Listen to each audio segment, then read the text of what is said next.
Humidor shop talk. Get ready. Humidor shop talk. Sports. Humidor shop talk. Cigars. Humidor shop talk. Get ready. Humidor shop talk. Get ready. Humidor shop talk.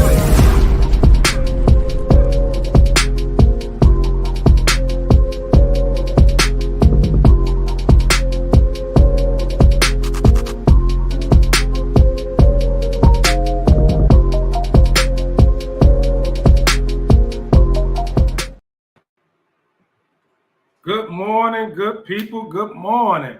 Welcome to another episode of Humidor Sports and Cigars. Man, the end of the summer is here. We got a whole lot to talk about, man. I got the fellas with me. Let's get into it because we got a whole bunch of topics to go over, man. Football is here, college football, NFL. I mean, we WNBA. It's a little bit of everything going on, man. So without hesitation, I'm gonna start bringing in the crew. Bring in first my main man. Been on here from day one. 10 years low, baby. KDL 33. What up, Kevo? What's happening, good people? Good Saturday morning.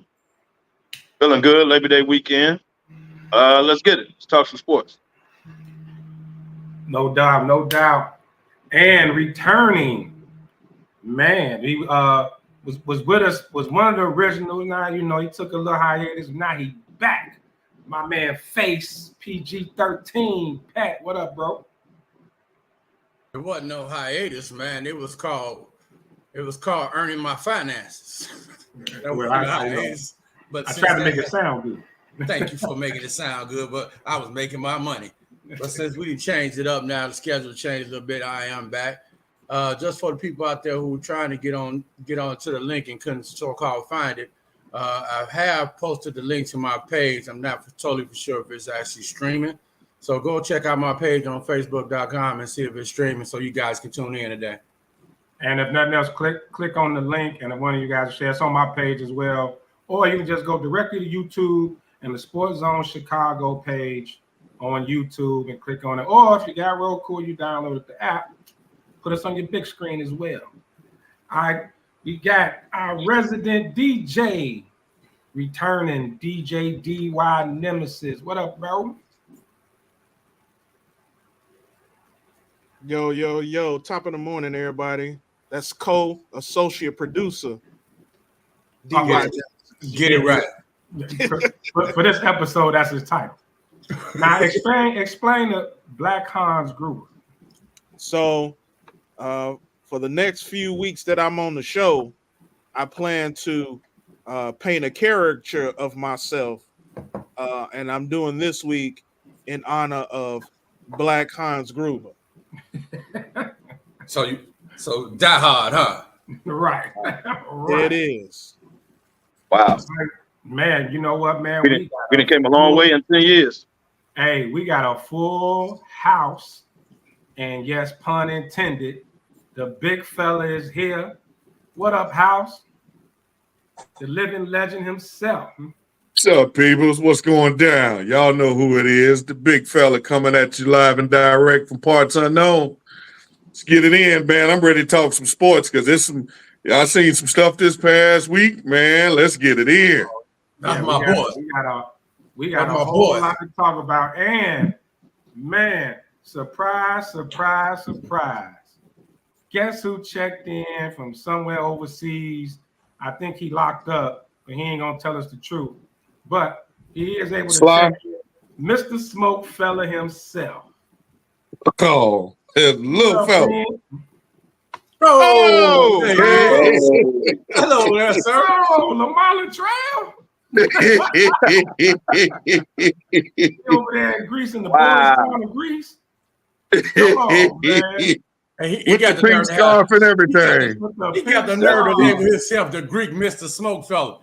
Hey, you see that throwback picture he posted though? Didn't he have that haircut? Yes, he did. Man, didn't he?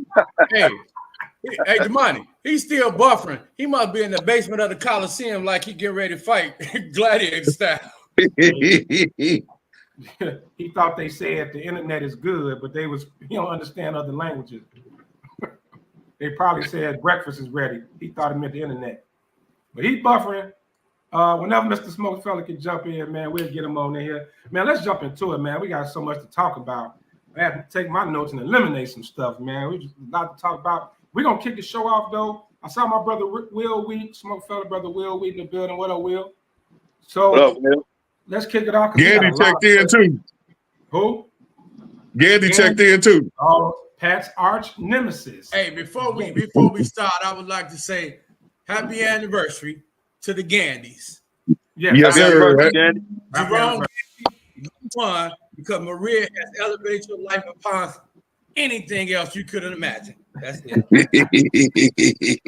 Here you go. So look, guys, this is gonna be this coverage. of course with college football kicking off this week and NFL, we're gonna be talking a lot of football over the next 2 hours. But I want to start this off. Let's go WNBA Rookie of the Year battle. Caitlin Clark, Angel Reese last night might have solidified it for Caitlin. 32-12 blowout win as Indiana defeated the Chicago Sky. Pretty big. So, guys, it was. I put this topic on before the game last night because it was a big debate over who should be Rookie of the Year. So, DY, what you think? Who you got? Well, I'll tell you this: the race is neck and neck. You know, there's not one person or one of these ladies who's really kind of like over glamorously outshining the other. But last night, I think has put Caitlin Clark back into the lead of the Rookie of the Year race. She's winning the head-to-head matchup. She obviously had monster stat line last night. I got a couple other comments in regard to the Chicago Sky and how they're coached. You know, I'll let all the other fellas chime in on the matchup, but yeah, definitely Caitlin. She showed her butt last night for sure. Oh, for sure. And if I'm not mistaken, first rookie in WNBA history, or first player in WNBA history with 32 points, 12 assists. Rookie. It's Gotta be rookie because Rookie. All right, big fella. Talk Rookie to me. of the I'll year, talk who you back. got? Rookie of the Year, Angel Reese, Caitlin Clark. Did Caitlin solidify last night? Listen. Last year, when Caitlin Clark was at Iowa, she already had the title of Rookie of the Year. Everything that's going on right now is just a bunch of PR BS. They already had anointed her Rookie of the Year even before she left college. So to sit up here and even try to think that it was a battle is nonsense. You can't touch her because if you come anywhere near her, they're gonna call a foul. You know, she has some. She's a good player. She's a decent player, but all of the hype that's around her, I'm one of them that I think it sucks for the rest of the league for people like Asia Wilson, two-time champion, two-time MVP, but yet y'all put every word out y'all mouth is Caitlin Clark, and not one of the greatest players in the history, of the league, and then when you look at, especially when you look at other, just other the young ladies in general. Mm. I'm not a Caitlin Clark fan, period. I'm not, but I understand that's what everybody wants. They want another great white hopestress. It is what it is. Okay, so how sound like big fella taking it political. PG, and Kev will jump in. And the crazy part about it is I knew how I just felt it in my soul that House was fit to go and tell them say that they want another great white hope. I already knew that was coming. It's true. I had to a certain extent agree with Hal. She was ordained last year, man. Like she saved women's basketball, so she's coming into the WNBA, and she's going to elevate the WNBA and save the game and put them on another pedestal. But right now, I would have to say it's probably going to go to her. She is favored. She started out pretty shaky when he first came into the league. I have to give it up to Angel Reese. Angel Reese has been very consistent and holding her own against some of those big names, as House just said, Angel Wilson. So all I can say is congrats to her. You know, let it continue. I do like how the ratings have boosted for the WNBA since them two have hit the league. The sky been sold out ever since. Ticket sales has almost tripled. Well, they definitely outselling the White Sox. If y'all saw that pathetic thing, we not They gonna get definitely that. are. Hey, do you know the SmokeFellas? Hey, the SmokeFellas out. Hey, Damani, the SmokeFellas outsold the White Sox. Well, that's facts. So before we bring Kevo on to continue this topic, man, we want to say what's up to Mr. SmokeFella. He tried to get in, but he's actually at sea, so he's on a boat somewhere. That's why he's not gonna get a good connection, but he will be chiming in with his comments. I know Kevo finna go in. Come on with it, Kevo. Tell Mr. SmokeFella to jump off and leave the thing. What's the thing called? The life vest. The vest. Leave that on the boat. Leave that on the boat and then jump. Damn. But look, He gonna drown. look, man. I'm not gonna go with the race card. I'm not gonna do that. If you're tired of Caitlin Clark's publicity and coming out of college, they never took the spotlight on her. That's one thing. But this girl has earned Rookie of the Year, man. Stop with the race card. It ain't got nothing to do with no great white hope or none of that. This girl has took a team that ain't been 500 for 2 years. I'm not saying solely because of her, because Kelsey Mitchell was balling too. But they all come together, and now they're at least 500. They're knocking on the 6th seed instead of the 7th seed. The girl is leading the league in assists. She set the all-time record for threes made by a rookie. So it's not about her being the best player in the league, because clearly that's Angel Wilson. Angel Wilson will be the MVP. The reason Caitlin Clark and Angel Reese are getting the publicity they're getting is because they're rookies.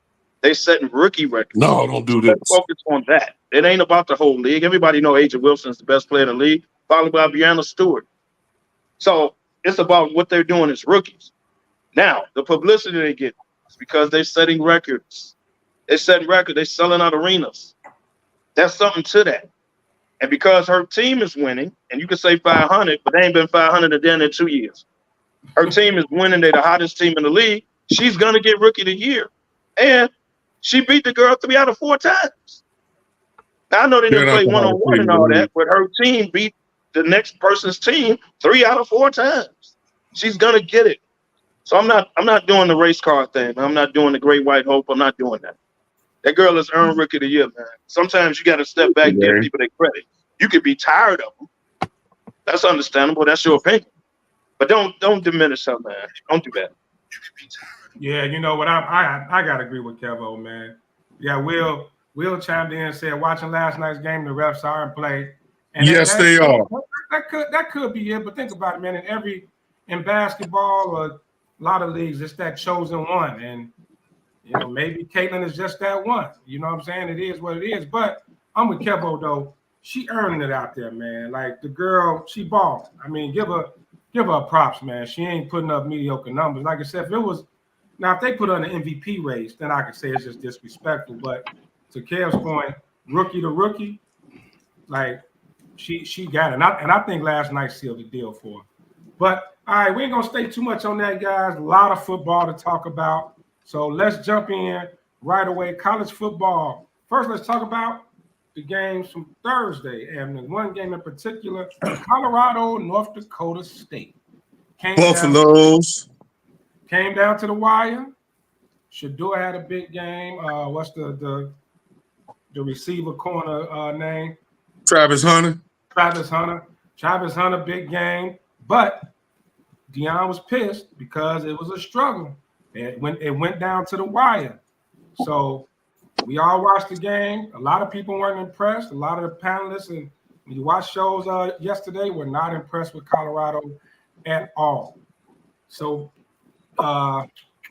PG, did you get a chance to watch the game? No. I'm gonna sit back and listen on this one, man. I ain't get to watch no college football this weekend, man. All right, how's go kick it off? Man, listen, the game was great. We sat We watched that up at L's, man, and the game was great. I can see where Deion could be slightly pissed, but he got to be pissed at himself because your offensive line they not terrible, but yeah, they weren't the greatest. And right, and see, a lot of people are just looking at the name North Dakota State and thinking they just some drab ass school. North Dakota State could ball. Those guys, those cats was out there balling, you know.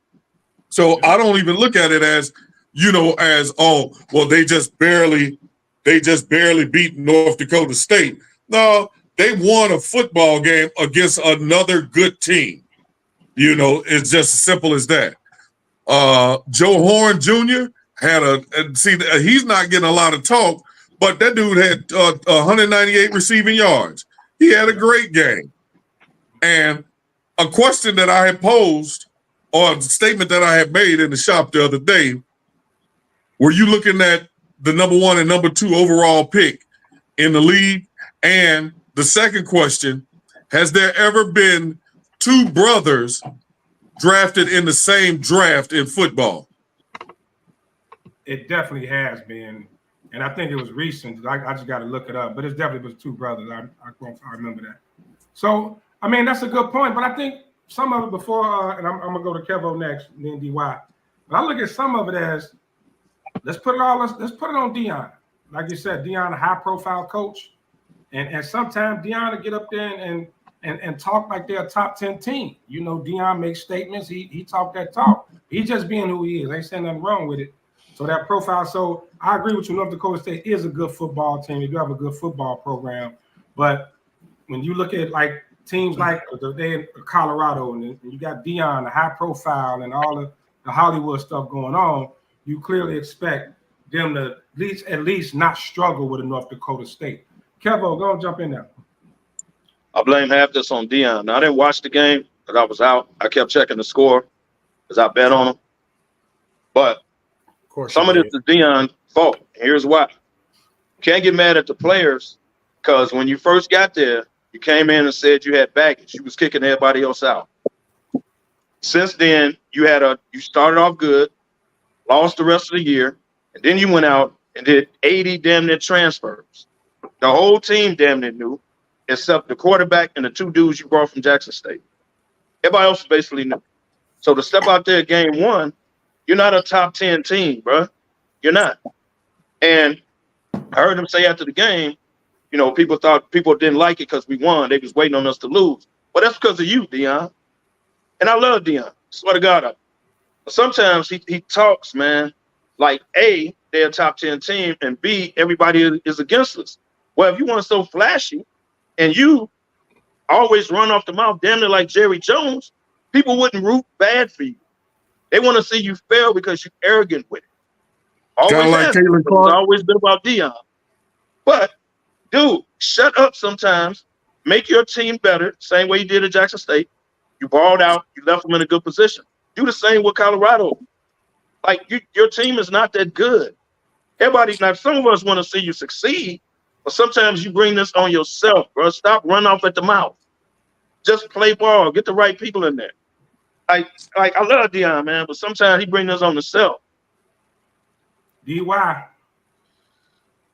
You know, what we were watching on Thursday wasn't necessarily the matchup between those 2 schools. I think it was more interesting really to focus on Shedeur and Hunter. Those 2 players are worth the price of admission. They are why we watch those teams. We don't watch Colorado games to see Deion come up with some sort of great strategy to beat a team. We watch for those 2 top-notch athletes who are really pretty much NFL players that we watch and play in college. So, you know, take it for what it's worth. I think that's the most entertaining aspect of it. This team is going to continue to struggle because they just haven't made it yet. I don't care how many transfers he's had in that time and that duration or who's bought in, but he's not. If he bought in a blue chip or something like that, yeah, I get that. No, he's just bringing in a bunch of good players from around the country and people who want to latch on to his fame in order to get some notoriety, some publicity. You know, the real NFL talent, we know where it is. But watching those two, watching what Hunter did too, and the guy played both ways, meaning he don't get no breaks off the field. Come on now, that's something special. Hey, Yep. I got I think Hunter's gonna be the best pro out of all of them, though, if he can stay healthy. House had that question. It was the last set of twins that was taken with Sydney and Chase Brown in 2023. Sydney went to Philadelphia, the Eagles, and Chase went to the Bengals. One's a safety and one's a running back. And I think that's who Armando was just alluding to. Yeah, in his comment. Yeah, I know it was recent. It was just twins.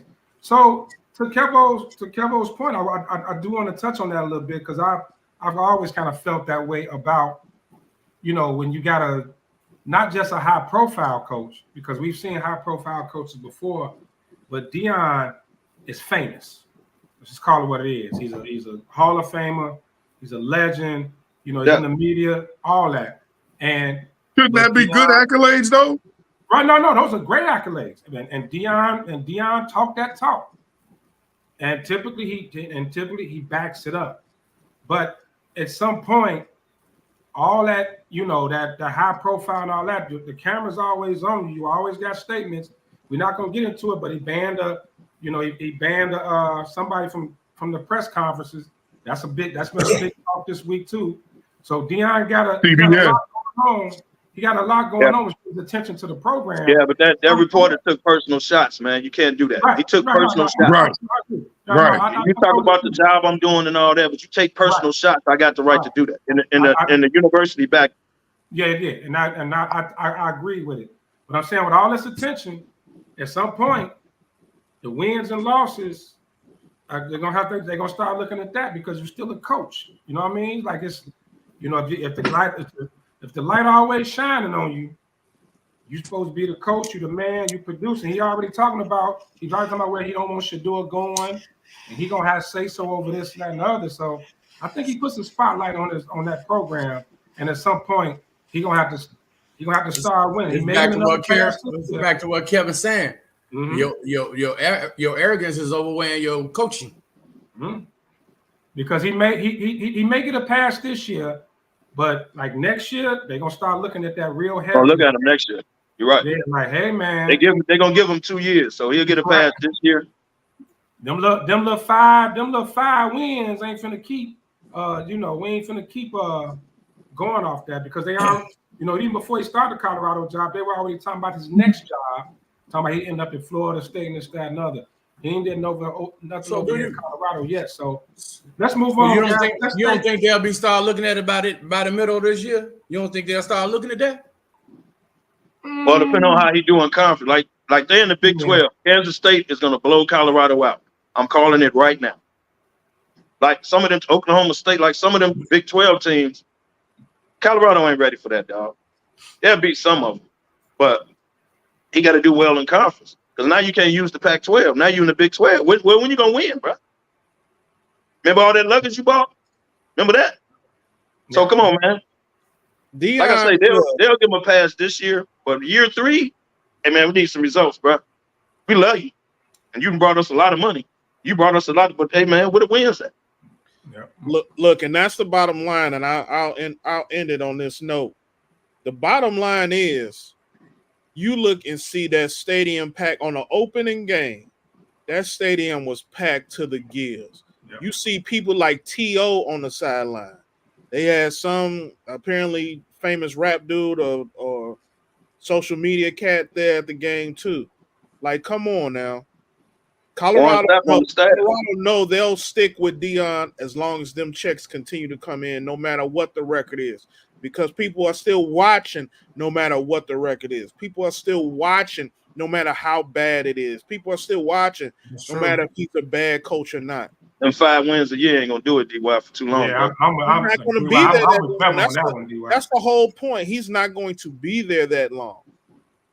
Yeah. So call it what you want. He probably got one more year. I really feel like if an opportunity come knocking, he's gone next year.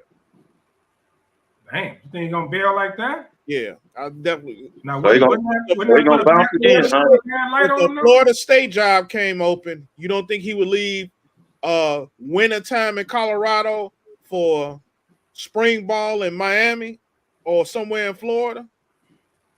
And it's gonna look bad if he bounces in another program in the first 3 years, dog. And that ain't gonna be a good look. Shador will be gone, so I mean it's possible. Yeah, it's definitely possible. Yeah, well, how long was he at Jackson State? 3 years. Okay.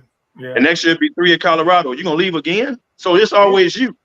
So you bringing the players in, telling them all this good stuff, all that, but we can't count on you past 3 years. That's not gonna be a good look, dog. He better not do that. Because who is gonna come down to? And yeah, you're right. The checks are gonna be good as long as he's there. But at some point, man, the alumni, like they're gonna start looking at it. And then when the ratings drop from people just watching it, because they're like, look, we're tired of watching this mediocre team play when we can watch other big games, especially with the 12-team playoffs. Everybody want to see who's gonna be in the playoffs. You're not even in playoff talk by the middle of the season, by game 4 or 5. Ain't nobody gonna be checking for Colorado anyway. But let's move on right quick. Let's stay with college football.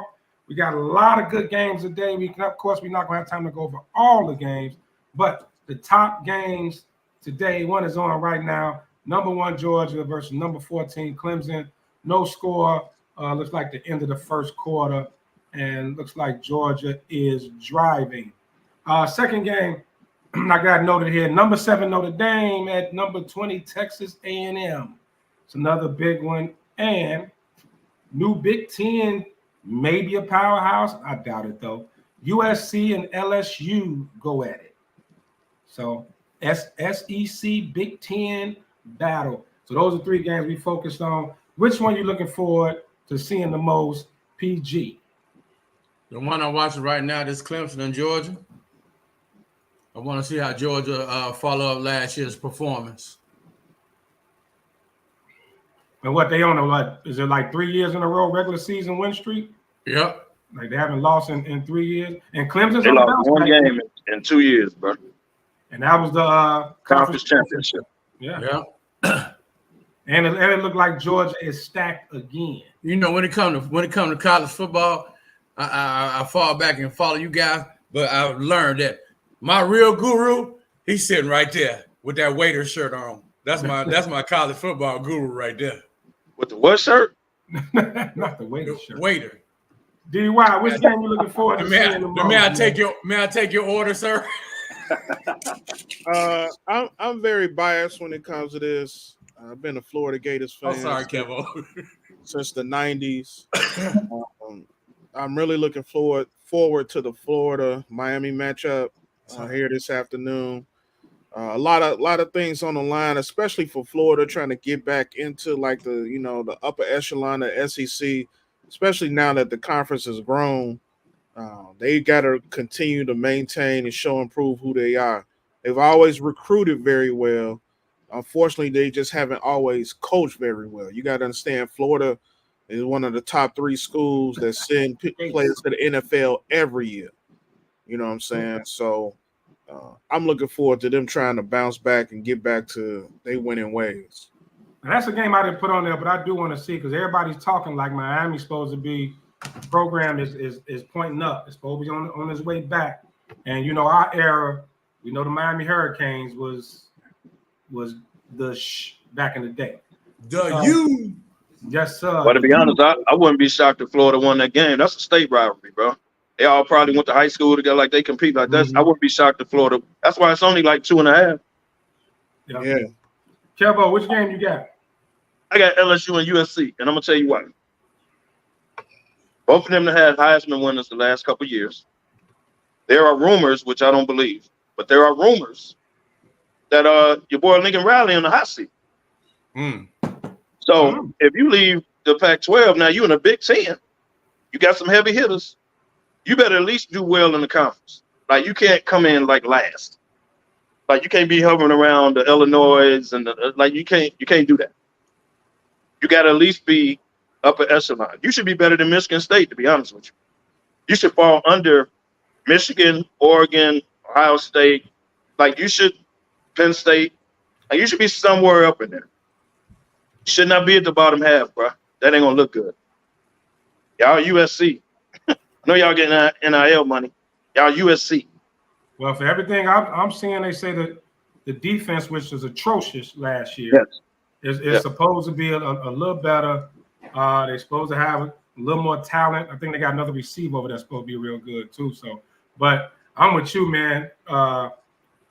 Programs like USC, they ain't gonna take being mediocre for long. You know, USC is legendary. They are. You better not be hovering around Illinois, Indiana. Yeah. You better not be hovering around them, bro. You better be right up under the upper echelon. Yeah. Hey man, on Triple Illinois, what they won like 45-0 the other day, Thursday, Illinois. Yeah, against Eastern. Well, yeah, I know. Right. I'll let me when they run into Michigan and Ohio State and Oregon. First of all, whenever Illinois win in football, you know you got to roll tide. You got. So I like to see Illinois do good. No, I'm with you on that. I like to see Illinois do good. Yeah, but yeah, and they always send somebody to the league every year. I don't know if y'all know. Every year. And before we move on, man, let's bring the big fella back. Where you at, big fella? Yeah, had a few little internal technical difficulties I had to get rid of, but I'm back. Huh? You went to the bathroom? You got the boo-boo? God damn. Hey, you didn't say internal. To try to be discreet with this crowd. That was. Then he said, "Get rid of." That was the worst trying to hide what you was doing shit I ever heard in my life. Hey, House, we man. Hey, but I'm sitting here. I got this. I got this Penn State West Virginia game on. That's what I was going to. And you know, I'm flicking back and forth. I'm flicking back and forth between them and that Georgia game. You know. Here's my thing. Georgia, should they have been ranked number one, first of all? Yes. You know, that's question number one. Should they have came out ranked number one? They didn't even make the playoffs last year. You know, so that's number one. I ain't taking nothing away from Georgia. I actually like Georgia. They lost the SEC championship, House. They haven't lost a regular season game in 2 years. They should have made the playoff, to be honest with you. They didn't make the national championship. They did not. They didn't make the playoffs. And they should have. They lost the SEC championship. That's they only lost in 2 years. Are you kidding me? Yeah. I'm not saying that they shouldn't have. Yes, they should have made the playoffs. But because of that, does that mean that you should be coming out ranked number one? But that's neither here nor there. That's neither here nor there. They've only lost 3 games in the last, 2 games in the last 3 years or something like that, or 3 in the last 4. Yeah, it's something crazy. It's something ridiculous like that. I actually like Georgia. You know, I was just, you know me, I'm just being Mr. Controversial. Here's the other topic. You got to ask yourself, who you gonna rank over? They bringing their quarterback back. They bringing some of their team back. They ain't like, they're going to go with Georgia initially until they prove it wrong. Initially, they're going to come in number one. Okay, so does the national champions deserve to be ranked number 9? No, because they lost half their team. They lost a lot of people, including they lost a lot. And the coach. Okay, here's my thing, though. They lost. Is it that they lost a lot of players, or is it that bullshit was surrounding Jim Harbaugh? Because you know that people, the people in them committees are petty. Yeah, they are petty. You gotta look at it. Ain't like that, man. But you gotta look at it like this. On top of like I know dude stepped in last year as the intern when Harbaugh was out or whatever and did a good job, but this is a totally different ball game now where he's running everything, he's the head coach, so all eyes on him, and of course them being the national champs. But I mean, you gotta take that into effect. Now they lost a lot of people. For them to be ranked 9, actually is pretty good. They lost down there 10 to 11 people. More than half their squad went to the NFL, bro. So actually 46 players. Yeah, that's to the NFL. A lot, and they still ranked number 9. Now, do they have a program like Georgia's and Alabama's where you got 5-star recruits on the bench waiting a year? I don't know if Michigan got that. So that's actually one of the games I'm looking forward to seeing too, is Michigan, Fresno State, right? And you got to look at why Washington wasn't ranked. That Washington coach went to Bama. A quarterback is in Atlanta. Y'all got the wide receiver. So Washington lost a lot too. They're not gonna come in ranked, high.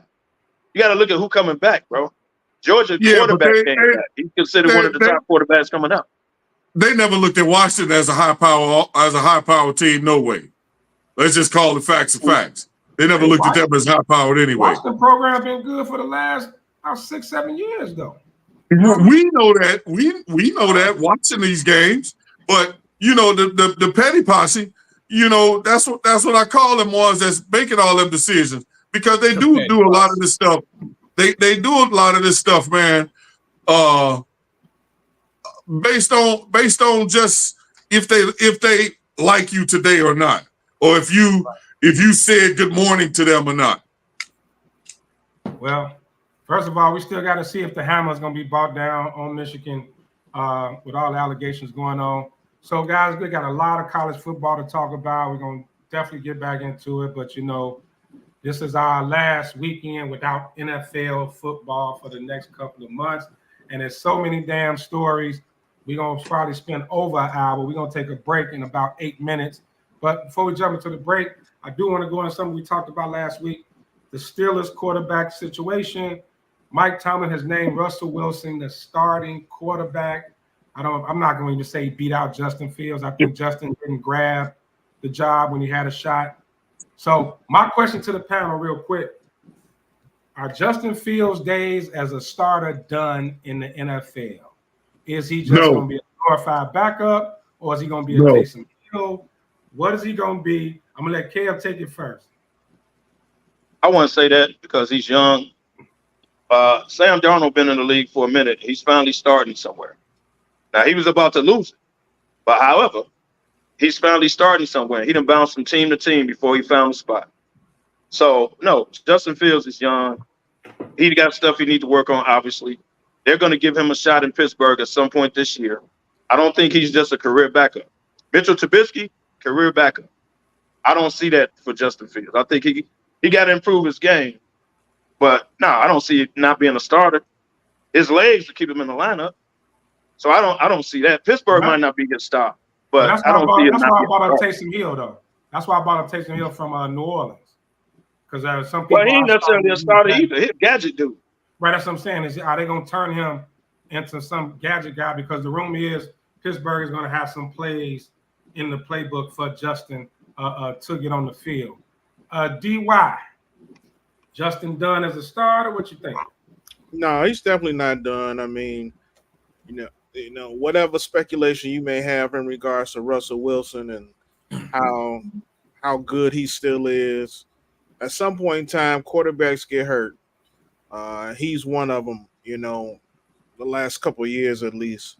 So Justin will get some time and get some run. I'm hoping he get a lot of run because I would like to get that number 4 pick for the Chicago Bears. But at the end of the day, I don't feel like Justin is necessarily a career backup just yet.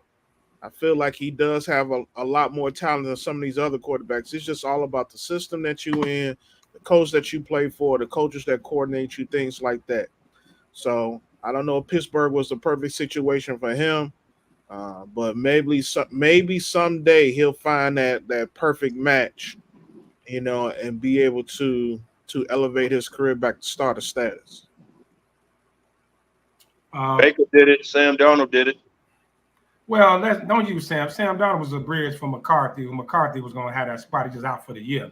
He was going to get beat, but I'm saying he bounced around team to team and now got lucky. But Darnold was about to be a career backup, dog.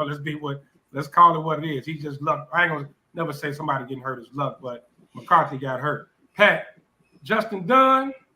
Absolutely not, man. Justin didn't make it here as a starter. He got beat out, unfortunately, by a veteran QB who actually was, at one time better than Justin. He was MVP. I think where he landed at is one of the reasons why he's still being a backup. There's other places that I believe he can go right now and possibly be the starter. One of our panelists, he has a team who definitely could use a quarterback like Justin. And so, no, he's not going to be a backup forever. Well, we Gonna keep frying them off today, huh, Pat? Okay.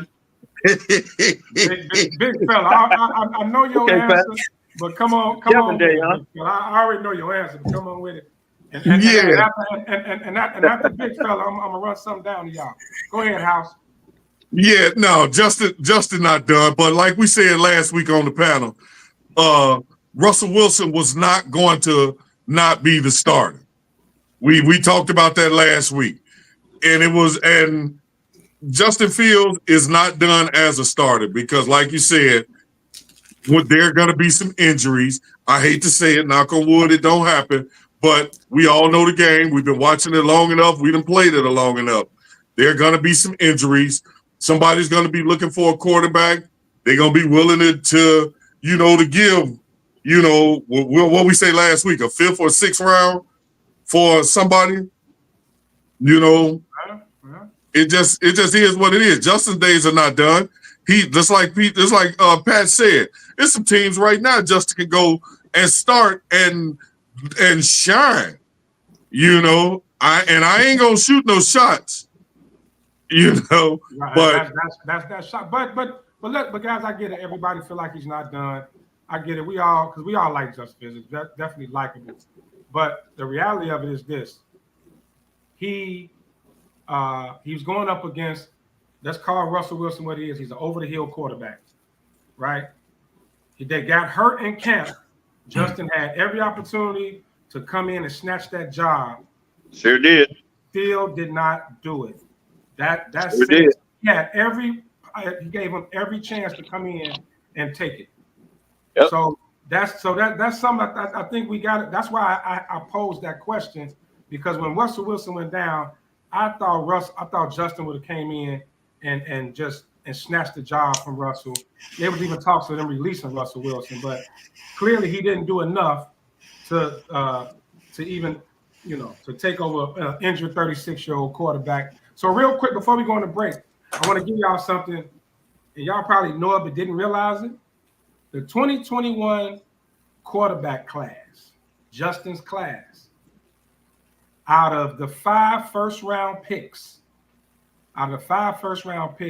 only one is still with their original team and made it to their second contract. And I'll tell you the names from that draft because we were all excited. Trevor Lawrence, Trey Lance, Zach Wilson, Justin Fields, Mac Jones.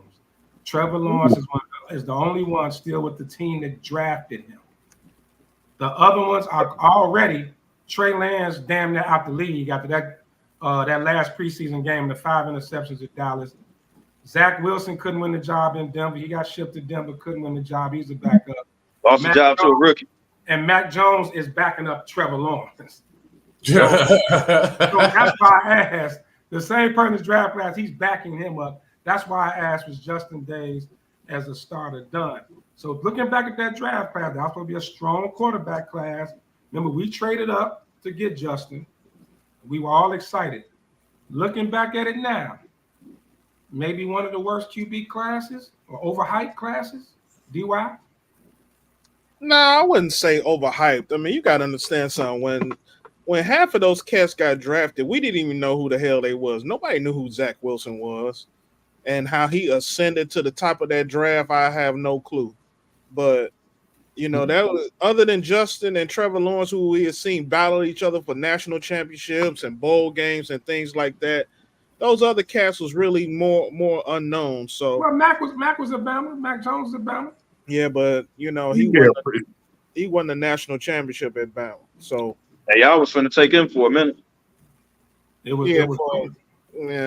doubt it. But well, if we would have failed, depending on how the chips would have failed, but at that time our regime wasn't thinking like that. They was thinking a lot more short term than long term. But at the end of the day, no, I don't think it's the worst quarterback draft. Maybe the one in the most recent years, but definitely by far not the worst. Pat. I'm with you. I don't think it was the worst. I think a lot of these guys fell into unfortunate situations, and I don't think they actually had a chance to truly develop. I mean, Well, you I had say Mac Jones got screwed. I would definitely say Mac Jones. I think Trey Lance got screwed too. Trey Lance got screwed big time. Yeah, so he got screwed No, too. Trey Lance, no, he got hurt. That's what happened. They put him in the lineup. He got hurt. He got hurt. That's how Purdy got in there. You're right, Kev. He did get hurt. Kev, you know what I mean? Trey Lance got screwed is they gave up too much for him, and it was too much pressure put on him. Same way we did with Trubisky. We gave up too much for him and put too much pressure on him. That's definitely bad. Everybody can't, all of them cats, man, they can't handle that type of pressure all of the time. There are a few. Trubisky played though, bro. Lance got hurt his first start. Yeah, it was out for the year. Out for the whole That's year. how Purdy got in there. Yeah, but Purdy just didn't give it back. Right, but even still though, they gave up 3 first-rounders for Trey Lance. Man, what kind of pressure you think that's gonna have on a person? But what I'm saying is we don't know how it would have played out, bro, because he got hurt his very first start. Like, we don't know how it would played out. Maybe it wouldn't have. But I'm going to give San Francisco credit. I'm going to see if y'all agree with this. They realized they made that mistake and corrected. Yeah. Well, but you got to give him up on that. I don't know about correcting. I think Brock Purdy saved John Lynch. Well, he fell into that line. That's a fireable offense, what he did.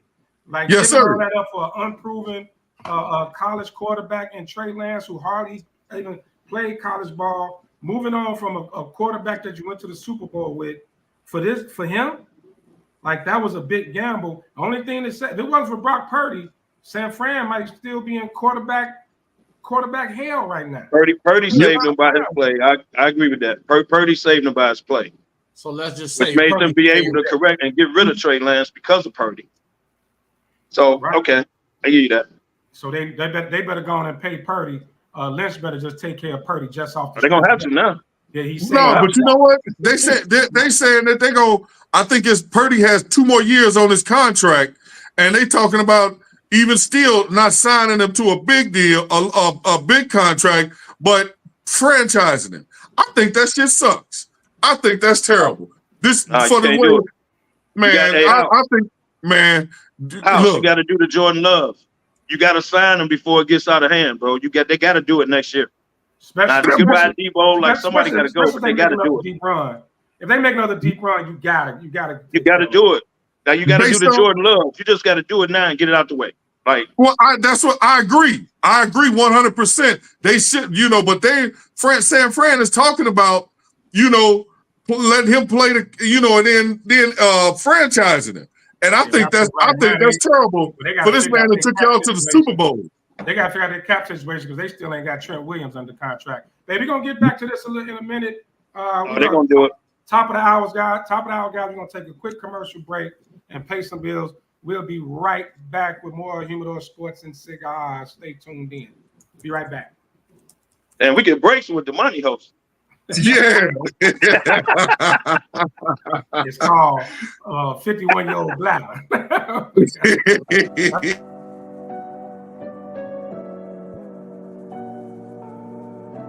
How do you take care of your mind health? For my mental health, I meditate in the mornings. I have my dogs. They're the best. I just find ways that help me just relax. Finding things that make me happy, like being close to my family. I meditate a lot and read books. I have hobbies outside of the game. I'm able to switch off. I'm able to turn my brain off from the game of basketball. Your mind health matters. Your mind health matters.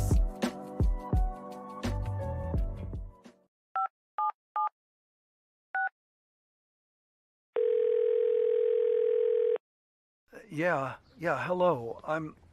I'm really not sure if this is what you all do, but I really don't have anywhere else to turn. Hi. I don't even know why I'm calling right now. I'm sorry. My thoughts are going a mile a minute. My kids are out of state. My buddies from the Army are all gone now. I'm really alone. I left the service last year. My mom just passed away a few months ago. I miss so much time with her. I keep getting calls about the bills, and I'm trying to get a job, but I feel so stuck.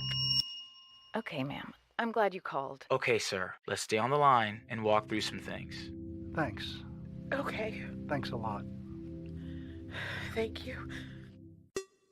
Hey, it's your boy, the Superback, Sean Sierra, and be sure to follow Sports Zone Chicago on all social media platforms. On Facebook, Instagram, and our Roku channel, you can find us at Sports Zone Chicago. And on Twitter, we are at Sports Zone Shy. Also, be sure to download our mobile app so you can take Sports Zone Chicago with you on the go.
And we are back. Quick break.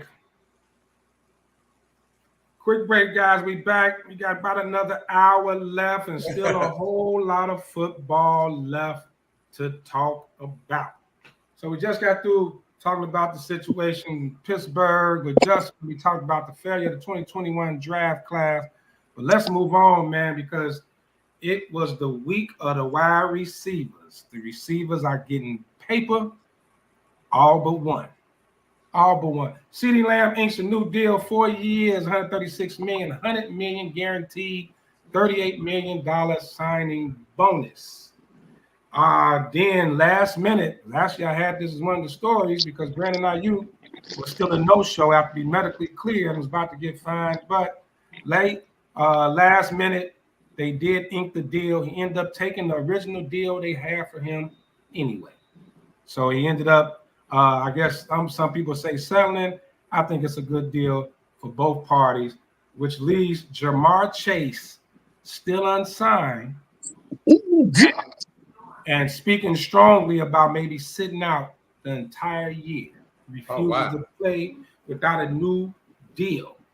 So with that being said, question, because the one thing all three of these receivers got in common is they're on teams that kind of got a little Super Bowl window open. Let's keep it a buck. There's a little Super Bowl window open here with all three of those teams.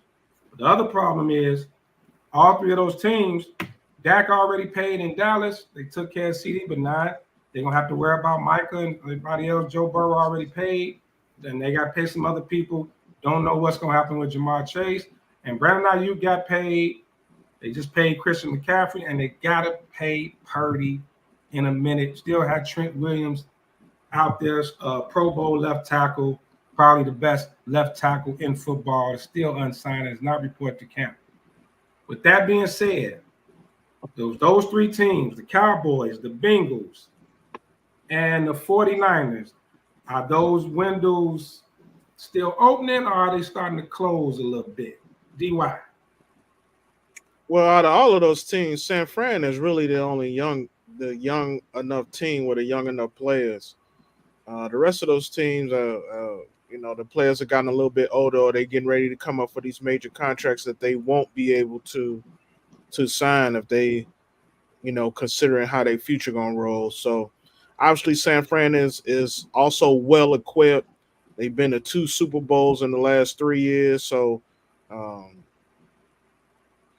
think that team, what they did by signing IU is leverage themselves for the next, 3 to 4 years for this championship run while they still got these players in a relative prime or coming into their prime. These other teams, Cincinnati was another team who I felt was on that same path, but they, to me, haven't had too many impressive drafts the last couple of years. So I'm a little skeptical of how that team is going to continue to pan out going in the future. The offense will still be high power, but without Chase being there, and it's reported that Chase wants $1 more than Justin Jefferson. Mm-hmm. Wants to be the highest in NFL history, non-quarterback in NFL history. Kevo, get that. Those windows. Kevo, he can forget that. Go ahead, Kevo. I think San Francisco, by paying IU, like San Francisco got the best chance to win it right now. By paying IU, that's cool. But you got to look, man.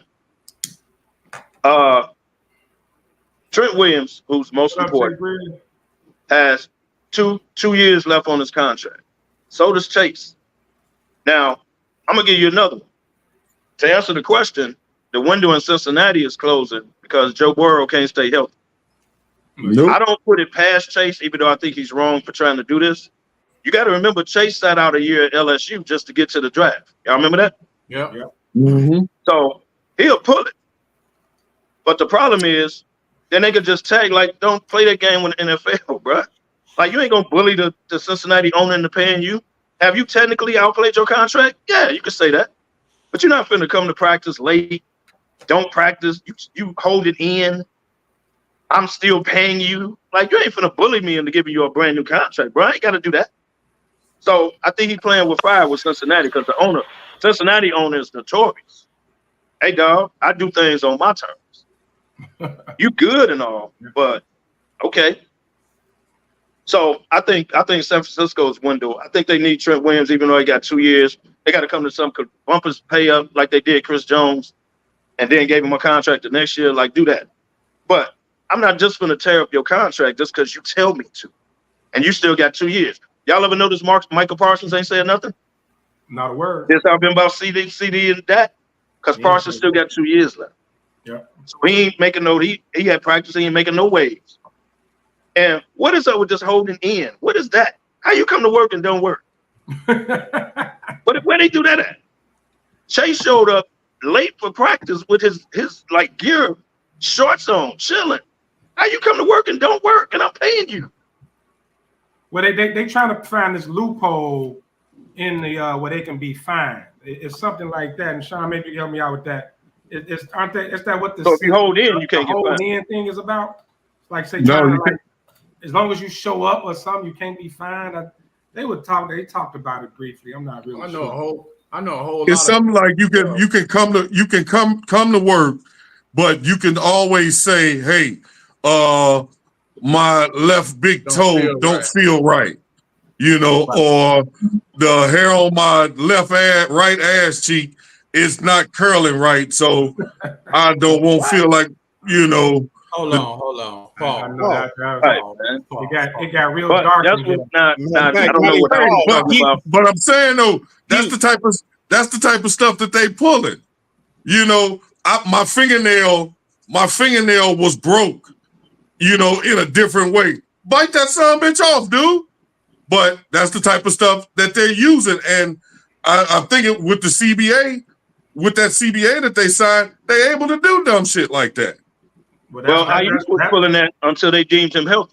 They was about to start finding him. I know a lot of people. They said he was medically cleared. Kevin was going to work and not perform his job. A lot of people be like, man, I hope Kevin go to work and don't work today. They'll still be in they would Captain Cutoff. They would be sitting in the dark. Captain Cutoff. Captain Cutoff. They ain't got to worry about me, Pat. I got this. Yeah, so that is definitely something with the in the language of the CBA. As long as you show up, like you can't find. But like I said, it was confusing because they did say IU he was medically cleared. Yeah, he was about to start getting fined. Right. Go ahead, Sean. You're on mute. So it says in the NFL, a hold-in is when a player attends training camp but does not participate in team activities until a contract dispute is resolved. Well, we knew that. Okay. However, players who hold in are not subject to fines for unexcused absences because you're technically there, but they miss out on valuable practice time. A hold-in also is a loophole in the collective bargaining agreement. Teams and the league and its teams have not yet taken public action against this method, but it may be addressed in the next CBA meeting. So a player who holds in may practice on their own or with the other players who are rehabbing from injury. So just giving you more clarity on what exactly a hold-in is in the NFL. So I can announce. So I'm a player. I want a new contract. I can announce I'm holding in. Is that how it works? As long as you show up. As long as you show up. Hey, Sean, I just want to correct you. It ain't no might be addressed next CBA. It's going to be addressed. They can address that next spring when the season addressed. They're not going to let that slide. The NFL changed shit on a yearly basis. Oh, really? Okay. Watch this. Do you realize that these dudes, that each NFL team is I forgot when the fiscal year ended for the NFL. Because you guys know, or most people should know, that the NFL is a not-for-profit organization. You realize that they made over $400 million each team, except for Green Bay, it went to the shareholders. But every $400 million. So you think a person making $400 million is not going to address that? Right. You crazy as heck. Exactly. Man, Clemson giving Georgia all they can handle. Yeah, they are. 6-0. George, it is a struggle. But, you kind of. I wish I could go to that trucking company and just turn my truck on and sit there and tell them I'm gonna opt in and still get paid. You're right. I'm holding in until my agent works this contract out. Right. You'll be holding in at the unemployment line, hitting number 6, trying to put in your weeks. That's always gonna happen if we try. You know the option and everything, huh? Yeah, you do. I've been there a few times in my life. I'm 51 years old. He said, look, say hit number 6. So let's segue, man. Finally, we talked about CD got his deal, man. What's going on with Dak, man? That's a huge story. This man could end up being the most high-profile free agent in NFL history. They cannot franchise tag him because he put that clause in his contract and don't look like a deal or a trade him before the season. Does Dak finish his career as a Cowboy? Nope. Dak has all the leverage in this. The Cowboys have no leverage. Dak has all of the leverage because either you sign him for, I think they were talking about 56 to 58 million now, 60. Or next you sign him next year between 60 and 63 million. Yep. But see, what I'm thinking is Jerry Jones, I think he's run his course with Dak. I really do. I think he's run his course with Dak. We all know Jerry Jones's love for Deion Sanders. And Jerry Jones has already came, Jerry Jones is a fan of Shedeur Sanders. Would not shock, Kevin. It would not shock me, not one damn bit, if Jerry Jones don't pull that dumbass shit. Because guess what? Like y'all was saying last year about the Bears, what would he do? Reset his rookie clock. And he don't have to pay out because he got to pay Mike. He gonna have to pay Michael Parsons and all them other players, here in the next couple of years. So Dallas won't be that bad, so would they be that low of a seed? How you gonna get them? Jerry might all the way up. Jerry might do some wheeling and dealing. Jerry might do some wheeling and dealing just because he knows he's gonna. As of right now, man, Jerry Jones on the hook for $60 million a year for Dak. So just say on a 3-year deal, that's $180 million. Probably of which 150 of it gonna be guaranteed. Right. Yeah. Now, House, real quick, that's a good point. DY, tell me if you agree with this. I'm looking at this when you say like the Cowboys won't be good enough to get Shedeur, but how many true quarterback needy teams are going to be at the top of the draft? it's a lot of young quarterbacks in the NFL. So it may not be quarterbacks going, you know, in the top 5 or like 10, because they might not need them. You got the Caleb's and all them in the league, the Jaden Daniels, you got dude from Georgia, Bryce Youngs. You got a lot of these people, a lot of these teams already got their guy. New England's supposed to be bad, but they messing with Drake May. They ain't gonna give up on him in 1 year. So it's possible. DY, tell me if you agree. It's possible that Shedeur could fall just enough to where Jerry Jones can come up and get him. What you got, DY? No, not fall just enough. He would have to make some. He would have to make some moves in order to make that happen. One thing he could possibly do is he could do a sign and trade for Dak, you know, and be on the hook for a portion of that money to get the number 1 pick. That's a possibility too. But just kind of like last year, and I'll say this: the quarterback class for next year is better than this year's class. So, think so? You think so? Yeah, I definitely think. All I heard was Beck and dude out of Oregon. That's the only ones and Shedeur. That's 3. And the dude out of Miami. It's still to me a few more names that I thought Georgia quarterback was out too. I don't want to play. Whiskey move. That's bad. Yeah, so, Georgia quarterback. Right. Yeah. I got 4, bro. But again, Jerry got Shedeur ain't gonna drop all the way to 20. Everybody don't have a list in front of them, but regardless of that, the fact of the matter is, you know, I think Dallas can make the move they want. I honestly feel like they're gonna try and keep Dak. I really do. They played this cat and mouse game for so long that it's gotten really boring. You know, it's almost like the boy who cried wolf. Like, okay, how many times are you guys gonna go back and forth? He said, she said, pay this man his money. You know you got no better option. He's still a top 5 quarterback in the league, even right now.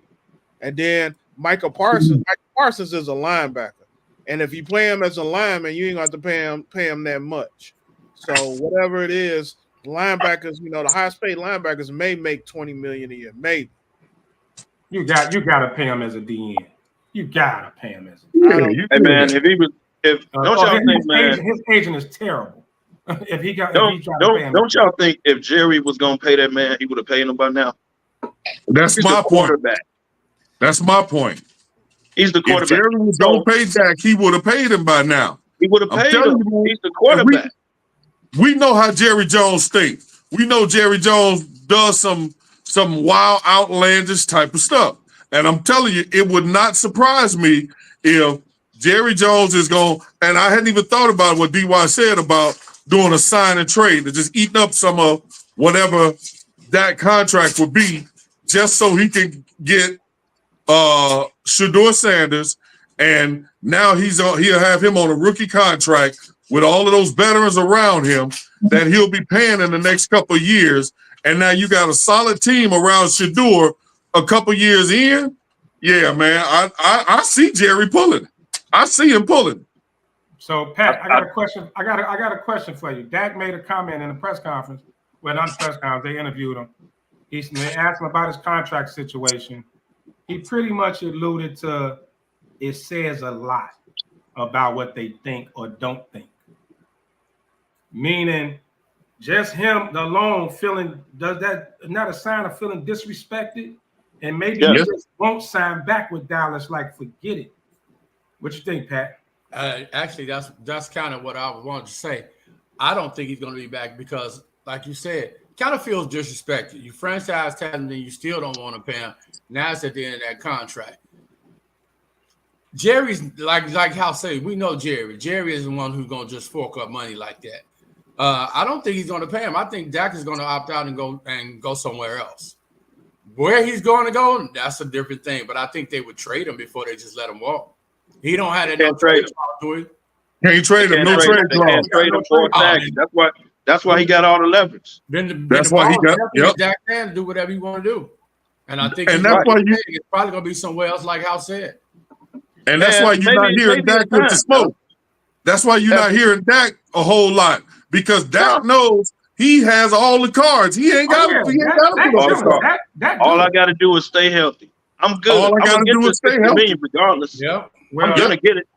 Well, there's a particular guy on this panel who claims he knows exactly where Dak is going next year. Oh yeah, let me help y'all out. Let me help y'all out. Help y'all out. Sometimes before I say where he's going, sometimes this has been 8 years. And Dallas has won 12 games here, 12 games here, never made it to the conference finals. Sometimes it's a change of scenery. You don't know. Dak probably loves being a Dallas Cowboy quarterback. But sometimes it's time, bro. It's time. And I'm going to get my $60 million, Jerry, whether it's from you or somebody else. Now, I'd have made a lot of money here. And Jerry, if I just so happen to get to the conference final Super Bowl this year, Jerry will pay him. But if not, which we predict, he's going to walk off in the sunset. So let me help y'all out. Uh-oh, here we go. There's a team in New York called the New York Football Giants. We'll pay Dak $60 million. There's a team in Las Vegas called the Raiders. We'll pay Dak $60 million. He's going to get it. I tell you this. Minnesota will pay Dak $60 million. If they deem, Dude McCarthy ain't coming back or whatever, and Sam Darnold don't work, they'll do it. But Justin Jefferson, they'll do it. If Aaron Rodgers doesn't work out, the Jets will do it. Like, he's going to get his $60 million, y'all. It's just a matter of who's going to give it to him. But I would feel disrespected, too, because I would look at Jerry like, bro, I've been a company dude down here. I've been defending you. I done did my job. I speak highly of the organization. All I did is go out and win. Now, just because we lose in the playoffs, the defense gave up 48 points. Yeah, I threw a couple interceptions, but hell, tell them to stop somebody. Like, all this ain't my fault when we lose, bro. I was the run-up MVP. Like, so I'm balling for you. We just haven't won as a team, but I'm balling. Stop disrespecting me. Why, when it come to my contract, we going through this again, Jerry? Like, what we doing? I'm the quarterback. Kev, I just sit here. I'm sitting here thinking the teams that you named. I'm sitting here. I'm running down all the teams in the league that could possibly be looking for a quarterback to pay him, and I think you damn near spot on. Yeah. I can't. Huh? The Raiders. You said the Raiders, the Giants, Minnesota, the Jets. I said the Jets if the Aaron Rodgers experiment fails. Because I think if the Jets don't make the playoffs, they firing everybody. What about Cleveland if Deshaun Watson stink up the house this year? Yeah. They got to get out that contract, brother. I was going to say, how they going to get rid of all that money they gave? They say he $44 million. They gave Deshaun Watson a lot of money, buddy. Yeah, but then if you sit up and think about it, everybody else is pretty much pat on their quarterback situation so far. Look around, think about it. The NFL changes, bro, year to year. So no. I get that, but I'm talking about right now as we stand. You are spot on, unless I'm missing somebody. I'm trying to go down in East Division. You probably looking at a team. Tampa Bay. You probably looking at a team that think they're ready to get over the top the same way Atlanta paid Kirk Cousins because they felt like they had the youngsters. They were a quarterback away, so they went on and paid $100 million to some older quarterback coming off a torn Achilles, which they did. So it is teams that will do that. Now I want to say this, Kev. I want to ask you about this one real quick because we talk about Dak being great in the regular season, but not quite getting it done in the postseason. He didn't have a problem paying Tony Romo, his son. Not at all. Tony Romo was the same way. Tony Romo put up great numbers throughout the season, the regular season, and playoffs. Not get over the playoffs. They didn't go to the conference championship with Tony Romo, did they? They only had two playoff wins. And Dak got two. So watch this. Tony Romo and Zach Martin never had to wait on a contract. Nope. Never. Ever with the Dallas Cowboys. They ain't never go through that. It was all of a sudden a new contract. What does it go? The Cowboys have 2 wins since 94 or 90. When they last Super Bowl? Whenever their last Super Bowl is, they got 2 playoff wins since then. 10 years after the Bears. Damn. They got 2. Herb Mahara had to correct the lady in line today. She said 95 was the last Super Bowl, went out to correct until 85, and I felt horrible. But real quick, Before we go, because we get for the last show, we know we got a lot of Bears talk about with the season coming up. But I want to ask y'all this question. Since we talking about Dak and we talking about quarterback situation, I got a list, and I want you to put them in order. Put them in order for me. Under more pressure to at least make the Super Bowl this year. Not gonna say win it. Not gonna say win it. Number 1, Lamar Jackson. Number 2, Josh Allen. Number 3, Joe Burrow. Number 4, Brock Purdy. And last but not least, who we just talked about, Dak Prescott. So that's the list. Lamar Jackson, Josh Allen, Joe Burrow, Brock Purdy, Dak Prescott. Who's under more pressure to at least make the Super Bowl? DY, kick it off. And that list. Gotta be Lamar Jackson. Purdy's already been to 2 Super Bowls. His team is obviously one of the probably top 3 or 4 teams in the league. Lamar Jackson's got 2 MVPs, but the one thing you could say about him is he can't win in the playoffs. He can't win the big one. And obviously his team is geared. He's got a good team. The rest of those teams, they not championship contenders, so they don't even count. So it's got to be Lamar Jackson. The pressure is on. He's got to learn how to deliver in the playoffs. They've given him some extra weapons, so he should be able to rise and shine this year. Kelvo, listen for me. What you got? I agree with DY. It got to be Lamar Jackson in that list. I would have put Aaron Rodgers on there, but that's just me. But I'm going to go with Lamar. Yeah. I'm not going to go with Purdy because Purdy just got there. Like, you might expect him to get back, but if he don't, it ain't no huge disappointment. Not for Purdy. Hell, he just played in it. Yeah, Lamar Jackson ain't never been there. Contract, though, Kelvo. He playing for money. And he's been there. Well, now if they get to the NFC Championship or something or a deep run, Purdy's still going to get his money. Okay. Like, you don't, unless barring injury, he ain't going to just fall all off. He got too good of a team. So I wouldn't put pressure on him to get to the Super Bowl or I don't get my money. I wouldn't say that. They still going to be good. Lamar Jackson, bro, great MVPs. You had home field advantage last year. Like, bro, it's time. It's time, bro. Josh Allen, and I can't trust Burrow's health. So I got to go. I got to go Lamar, Josh Allen, then Burrow. Purdy last. Purdy just got there, bro. PG. I must be missing one. Didn't you say 5 people? Oh, I missed that. I'm sorry, I missed that. Oh, okay. So I missed that. I got to go a little different. I'm gonna say Lamar Jackson for what he's done the last couple times, the MVP, making the playoff. After that, since we talking about contract, I'm gonna have to say Dak, bro, because that's America's team. Every year they talking about how far Dallas is gonna go. Dak playing for a contract too. If they go to the Super Bowl, we know Jerry gonna dish that money out for real. Then after that, I will go Josh Allen. Purdy would be like the last on my list. Big foul. Dak playing for a contract in Dallas. He's not playing for a contract overall. He's playing one to stay in Dallas. Hey, can you imagine?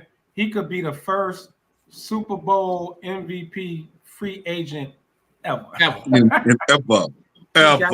Choice. Go ahead, Big. And they're gonna get 65 at that point. 7. I got pretty much Dak and Lamar. I got them 1 and 1A. You know, as far as they have to. I mean, it is if they don't make at least the conference finals, you know, then it's a wrap for them. But I gotta throw a little curveball at you. I'm gonna throw a slider here. With all of the hype, and hear me out before y'all cut me off. With all of the hype and everything, talking about who has a lot of pressure on them, why is no one mentioning Caleb Williams to come in as a rookie with the talent? Hold on, let me finish. To come in as a rookie with the talent that has been, you have the talent that's been put around you is Super Bowl caliber talent. No, it's not. Why ain't it? They don't expect that man to get to the Super Bowl. Listen, you're not hearing what I'm saying. is he not under pressure as well to at least make the conference finals? No. So then why is all the hype behind? What is all the goddamn hype behind him then? If he's not looked at, no, hold on, bullshit, man. Y'all can see y'all want to split hairs now, man. Let's not split hairs. That wasn't a question, Hal. I asked her. Wait, we gonna get to the Bears. The Bears. Hold on, Demani, Kevin. Y'all have to agree with me on this one here. We already know what this is about. This ain't about the Super Bowl. It's about who the Bears drafted as their quarterback with him right now. No. I'm taking that. No, Pat, real talk. I take that out of it. But let's go. I take that out of it and I'll wait. But like I said, Lamar Jackson and Dak Prescott, I say 1 and 1A. Joe Burrow, I don't think Joe Burrow is going to stay healthy. So I'm going to put him down at 4. Who's the third? Who am I missing? Josh Allen. Purdy. Josh Allen. Well, Purdy already been to the Super Bowl. And if you can say that it's a possibility he may make another Super Bowl, but that's saying other teams aren't going to make the Super Bowl, like the Bears, who are people pretty much are looking at are going far this year. You know, teams like Detroit, who people are looking at are going far this year. You know, so I got to have Purdy as last. And like I say, Joe Burrow right above him. I think I don't like Joe Burrow anyway. He can't stay healthy. I think he's just a bum to smoke cigars. You know, but that's he's good when he's healthy. House, don't do that. Let me say, I based this list off of either quarterbacks that have gotten paid, they got paid, and quarterbacks that are about to get paid, and quarterbacks that are right on the brink that have somewhat of their teams have a Super Bowl window open. That's why I didn't include Justin Herbert, people like that, because I don't think they have their Super Bowl window is open yet. I wanted to include them. I think we underestimating the pressure Josh Allen got on him, man. The Bills, people been predicting the Bills go to Super Bowl the last 3 years. Yeah. And that's why I had him listed number 3. I had him listed number 3 to save his life. Right. That's what I'm saying. I actually got him and Lamar 1 and 1A. I think him and Lamar 1 and 1A. The Buffalo Bills are not a good team anymore. So it's hard for me to put him at the top of that list, knowing that he ain't got a snowball's chance in hell of going back to the AFC Championship. That time is gone. Their defense took a step back. But what is that? They lost a lot of people, bro. But and the reason they lost a lot of people is because of Josh Allen's contract. You see what I mean? Yep. That's what I mean by that's what San Francisco's going to run into with Purdy. That's exactly what's going to happen. Yeah, but San Francisco gonna pay some people before they have to pay Purdy. Remember, they only got 2 more. They got 2 more years before they have to pay Purdy. This year and next year. But usually quarterbacks you'll lock up, man. That's why. That's why I keep bringing up Jordan Love. The Packers did that so that by the time we pay him, we ain't got to pay this dude no $60 million. So we're gonna lock him up now. We're gonna lock Trevor Lawrence up now. We're gonna lock up Herbert now. Like I think San Francisco gonna do the same thing and just lock Purdy up. Get out the way. Yeah, but San Francisco got to pay other players right now. Hell, we already talked about Trent Williams sitting on the, holding out or holding in or whatever he's doing. Contract though, bro. Yeah, but but he got the gangster. I'm getting older stuff. That's what he's doing. And it's some players, that's exactly what he's doing. And when nobody's talking about in San Fran, some players on that defensive side of the ball that's coming up too that's gonna need to get paid. You're gonna start losing. That's why. This resetting the rookie contract is always important because of the cap situation. When you pay quarterbacks, you typically end up losing some key players. That's why it's important to try to win while they under this quarterbacks on this rookie contract, which is why I think, and here's the segue, Ryan Poles is setting up for some big things in the future. That's why I really like what he is doing. So let's segue into the Chicago Bears. House already alluded to it, talked about Caleb Williams, and that is a great question. It is a great question. Is he, I'm gonna spin a little bit though, House. All right. Does he have the most pressure to win right away of any rookie quarterback maybe in NFL history? Yes. Based on everything that Ryan Poles has put around him. Remember y'all talking about how no rookie quarterback has fell into a situation like Caleb Williams? Remember that conversation? 7-win team.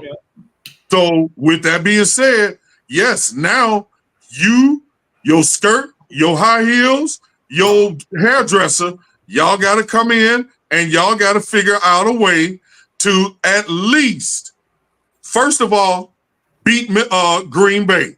That's number one. Secondly, get to the playoff. Secondly, win the division. Thirdly, get to the playoffs. Fourthly, get to the conference championship. Fifthly, get to the Super Bowl. That all has been set up for him to do this year. Not 5 years from now. It's all set up for him to do this year. He don't have a bunch of rookies around him.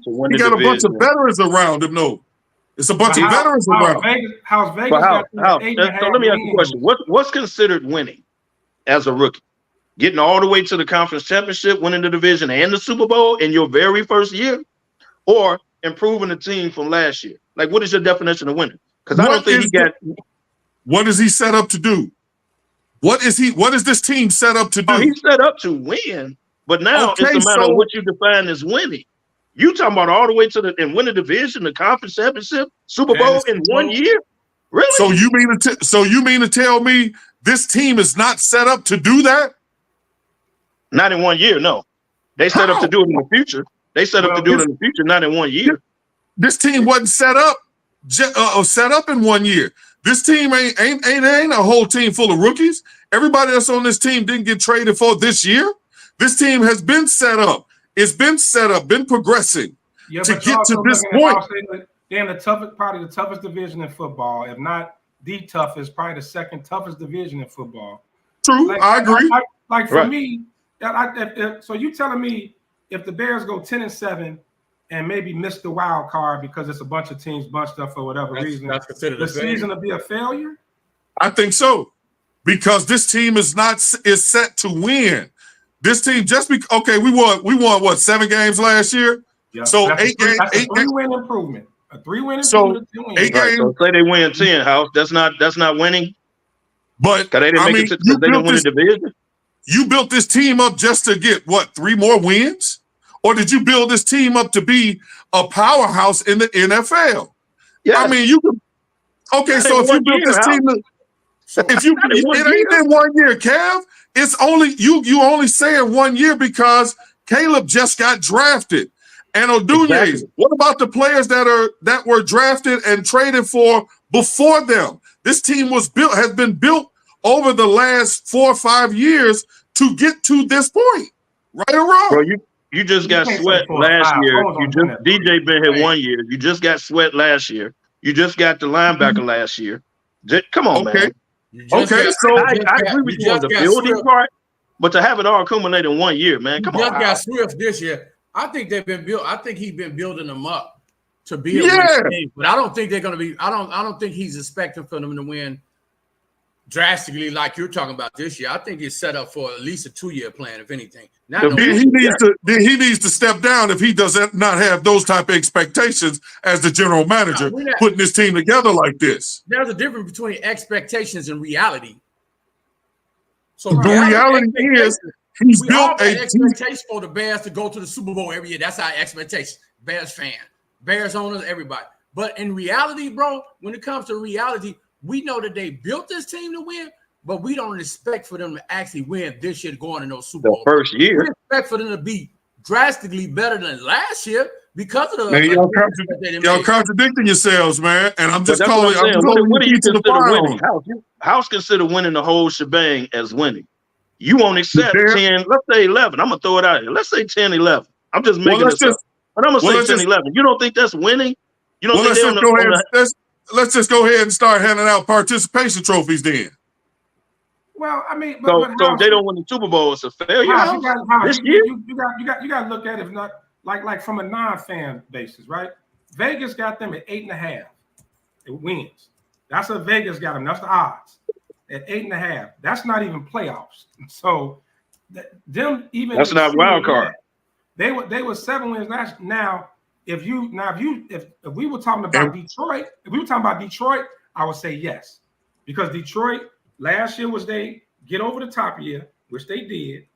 Now this year is the expectation of, hey, like a lot of people got them going to the Super Bowl. I've only heard one person predict Caleb Williams going to the Super Bowl, and that was Nick Wright, crazy ass.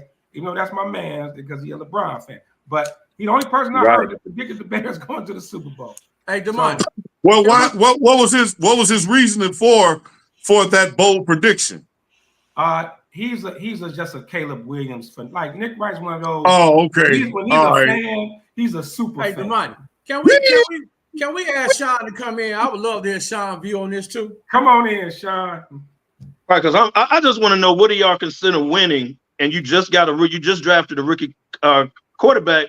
What do you consider winning in the first year? I don't understand this. Can't be Super Bowl. Y'all stutter stepping. I got 10. Y'all stutter stepping, man, because when Caleb Williams got drafted, there were high expectations based on the moves that Ryan Poles has made in the previous couple of 2-3 years, even up until last week or whatever, moves that he's made. Ryan Poles is building a win now team, not win 2027, 2028. He's building a win now 2024, 2025 team.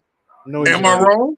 I think he's going to contend now and win when it happens. You want to consistently win, man. See, then it makes absolutely no sense to do what he did. Then you'd rather been debating. If you don't have initiative, what you gonna tell the team? Hold on. Go ahead, Sean. I don't think that the Bears are built to contend this year. However, I think Ryan Poles is making moves because if certain things fall a certain way, they can. All right, there's have to be a lot of things that fall into place, and that's a whole lot. Okay, but the NFL stands for not for long. So you get in a game that you're supposed to lose, and the quarterback is knocked out, and you get to the playoffs. In the playoffs, another quarterback is knocked out.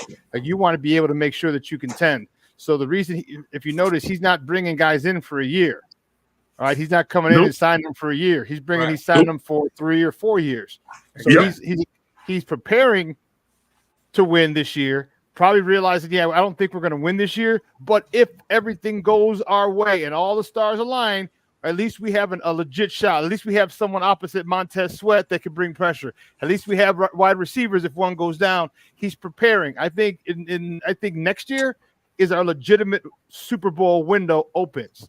I think this year at the high, I think the ceiling this year would be NFC Championship game, but that's kind of like a trick saying, because if you get to the NFC Championship game, anything can happen. Anything can happen. So, Sean, 11 wins. Is that successful this year? I don't think Knocking on wild card or whatever, is that successful? It's better. No. I don't know if you can say it's successful because of all the moves that you've made, because of everything you've done to insulate this young man to come in. It's better, yes. But what are the expectations? Are we expecting to win 10 games, 11 games, 12 games? Figure you're going to be better. If you're expecting to win 10, 11 games and you hit 10, 11 games, then it's a successful season. If you're expecting to win 11 games or more and you win 10, then it's not a successful season. Like Pat said, it's reality, bro. You got to get out your division. You got one of the toughest divisions, man. You got to get out your division. Number one. Here's why. No, you don't. That's a misnomer. That's a misnomer. Here's why. Please explain. Yes. You don't have to get out of your division. Here's why. Okay? Let's look at this. We've gone through this before. Tennessee, Houston, Indy, LA, Jackson, Carolina, Jacksonville, bye. Commanders, Cardinals, Patriots. That's 9 games. Those are your first 9 games, 10 weeks, including a bye. If you can come out of there 7-2, which is possible, and that's going to be easy, but if you can come out there 7-2, okay, and you split the last 4 games, last 8 games of the season, that's 11-6. That's playoffs. I would find it very difficult, and that's positive. I said I would find it extremely difficult for them not to beat not to win the division, but just to get in the playoffs with an 11-6 record. Even if 11 should get you in. Even if you go 10-7, that should get you a wild card. But the most important thing that I'm saying is this: the first half of the season, first 9 games, and no, it can't be half.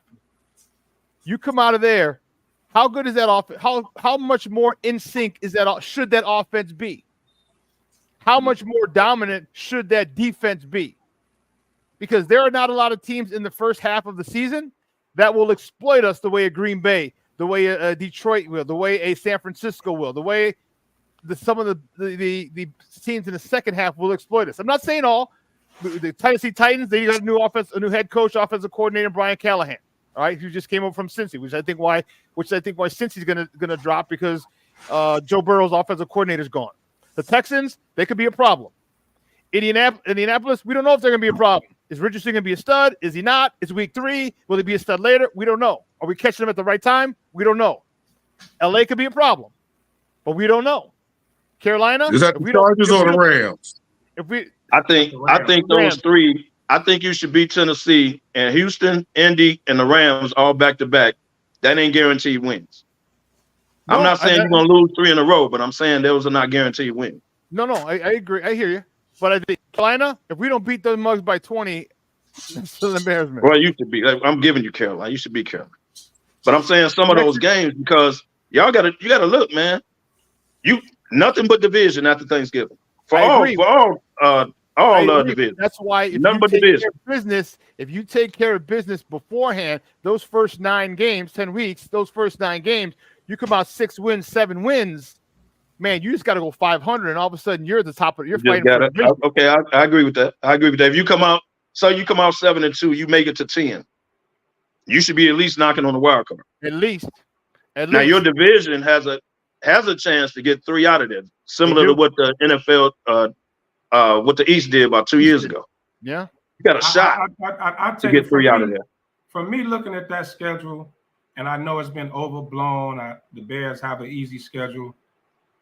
I think there's only about 4 to 5 games that I can definitely count as a win. The other ones are kind of in between. I expect Tennessee, Carolina, Washington, New England, Arizona, and Minnesota. You're gonna there you go, Luck. I put it up for you. Who do you give me your 4 or 5 that you think are for sure, for real, okay, for real. Just go ahead, go down the order. I'll just say definitely win, that I think Tennessee, Carolina, 2, Washington, 3, Arizona, 4, New England, 5, and you got at least split with Minnesota. I ain't gonna say 2. Minnesota's got a lot of talent. And what about the Colts? What about the Lions? Any of those? The Colts are unknown, man. The Colts was 1 game from the playoffs last year. They were not that. I'm telling. That's why. No, he's saying definitely, Hal. But I can understand. He's saying definitely. Well, what about the Lions? Definitely. I mean, we beat them. We beat them for a game in 55 minutes. Yeah, but I still can't say it's a definite win. One of them. I'm 100% positive. Not both of them. Would you give us one? Would you give us one? Yeah. Okay, so that would be 7. So that's 7 for sure games, and then now you got 9 other ones that are up in the air. And then, like you said, Sean, if you go 500 the rest of the way, after that 7, that's 12 right there. If you just go 500 from there, here's the thing that's gonna. They'll only be heavily favored in about 6 in those 6 games. They'll be heavily favored in those games. The other games are going to be real, like 2 point. If they favor, it's going to be like a point or 2. Here's why I think that they're going to have double-digit wins. Maybe even 10, but maybe even 11. That defense is on one. Definitely. That defense is on one. Definitely. All right. Jalen Johnson. Most people who get the bag, they relax. They have a tendency to exhale. Jalen Johnson's pissed. He's like, I didn't make first team All-Pro. Yeah. I got snubbed in the top 100. I was voted by my peers, not by no non-athletic sports writers. These are my peoples. These are the people that I play with and against. I got snubbed. Good. So I think Sweat with the Eric Washington factor, the defensive line coach, last off defensive coordinator that they got, is a huge impact. You saw what that defensive line was doing in the preseason. And I know it's second and third teamers fighting for a job, but you also saw those guys early on getting pressure. I think this defense is going to be a huge part, and that's why Kevo, in those first couple of games, we talked about Indy being a wild card, and hold on, let me look. The Rams. Indy being a wild card, the Rams, and Jacksonville. Houston. I think, Houston's a little better. I forgot team. about Jacksonville. The thing that I'm thinking that this defense really steps up, flexes their muscles, while this offense is able to get some chemistry. And once they do, but then you don't really know what Jacksonville team gonna show up to. Like, you got a new coach. Remember, they got Doug Peterson, all right, from the Eagles. So that's going to help Trevor Lawrence a whole lot. Yeah. So that's then that's in London, and Jacksonville lives in London. They have 5 games in London every year. I'm exaggerating for effect, of course, but yeah, they go literally every year. So yeah, but I still think 6-3 is probably the worst that they'll end up after those first 9 games before we face the Packers. And you split the rest, and God forbid you do more than split. Say you go 5-3 in the rest. Well, man, there you go. But 4-4 should get you double-digit wins, and in the last 8 games, I'm saying. If you go 4-4 in those last 8 games, you're fighting. I just think that Ryan Poles is preparing if things go, because we know, man, we've seen some teams that how the hell they get that far? How the hell they do that? Who they play with? Somebody gets hurt. They catch the. Let me look at the schedule. They catch Green Bay. They catch Jordan Love gets hurt the week before. He misses 2 weeks. Not the rest of the season, just 2 weeks. Mm-hmm. So we get Green Bay that time. Brock Purdy gets hurt in week 13, and he can't play for week 14, or he's a shell of himself in week 14. All right. So there's a whole bunch of ways that I'm saying this is a whole bunch of things have to fall right for the Bears to get to the NFC Championship. Oh yeah. But Ryan Poles is building it in case it does. And that's what I like about Ryan Poles. He's like, but you don't think it's all going to happen 1 year though, right? No, I don't. We've seen crazier happen though. We have, right? And he didn't build his team to take 3, 4, 5 years either. He built a win now team. He didn't build it for 1 year. That's all I'm saying. He didn't build it for 1 year. I didn't say for 1 year, but it's a possibility. I mean, based on what Sean and everybody just said, we saw the schedule. There is a possibility with the players that Ryan Poles had put around Caleb Williams, with the accolades that you all have Caleb Williams on, the high poweredness, the gold jacket, So, but what I'm saying though is, if Caleb Williams comes out to be this dynamic quarterback that everybody expects, the offense holds up. The defense does what is Bear defense. We beat Green Bay, beat Detroit, beat Houston, because those seem like the 3 teams that people are most concerned with: Green Bay, Detroit, and Houston. Oh, and Frisco. I'll say this: if Caleb Frisco is late in the year, though. If Caleb Williams has a C.J. Stroud rookie season, then I can see the conference championship. If he has that type of season. But we know that's an anomaly. That doesn't just happen. Let me ask you guys a question. But if he come out though for 4,300 yards and 30-some touchdowns, you know what I mean? Well, then that's different. If you wasn't expecting to come in and win now. But that's going to change the whole outlook if he do that. Don't worry about the yards. All right, don't worry about the numbers part of it, because here's why. If this defense goes nuts, and think of how many short fields that this defense can give our offense. Okay. Think of man, you took the words right out of my mouth. And that punter hitting them jokers inside the 10, having to pump back, return, and now we're starting at the plus 40. Think of how many short fields. So let's not worry about the numbers. He got 4,200 yards, whatever. He could have 3,100 yards, and we had 15 or 20, less than 50-yard touchdown drives. See what I mean? Those are the things. I got you. I see what you're saying. That's huge. That's why I said this defense is going to be huge. And the biggest. Let me ask you this: is Caleb smart enough to rely on everybody else?